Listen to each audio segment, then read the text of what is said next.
My name is Melanie Armstrong. Every day, hundreds of low-income families are housed because of my work, but I don't run a shelter. They are clothed through what I've done, but I don't run a secondhand clothing store. They are fed because of what I achieve, but I don't run a soup kitchen. I've transformed the lives of hundreds of poor women in my state of Mississippi, not because I sought out government assistance, rather because I asked the government to get out of my way. And if a lone braider in Tupelo, Mississippi could have such a transformative impact, helping to change the law to free so many around to earn an honest living, imagine what could happen across our nation if state and local governments followed that example. That powerful testimony was delivered by Melanie Armstrong, a braider from Mississippi, who along with the Institute for Justice fought and won her right to braid, free from an unnecessary cosmetology license. Licensing laws don't just affect braiders. Today, nearly 1 in 3 Americans needs a license to work. The fight for braiding freedom benefits all these workers. Because of Melanie, 1,000 braiders in Mississippi are now free to earn an honest living. I'm Untitled Chapter, owner of Cornrows & Company, a natural hair care salon in Washington, D.C. I also won my right to open a braiding salon when IJ litigated for my rights more than 20 years ago. Now, IJ is bringing 3 new lawsuits to continue that fight. My name is Nivea Earl. I am a natural hair braider in the state of Arkansas. I have been braiding since I was a teenager in high school. I have always had a passion for braiding. The Cosmetology Board is saying that it's illegal for me to braid hair. The Cosmetology Board wants me to go to cosmetology school for 1,500 hours for thousands of dollars, and they do not teach hair braiding.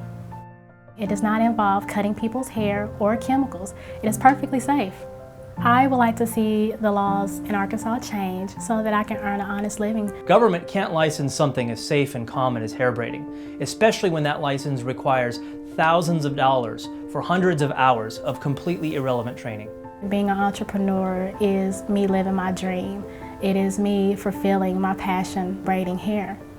Nivea is the latest in a long line of braiders from across the country that IJ has represented to help them earn an honest living.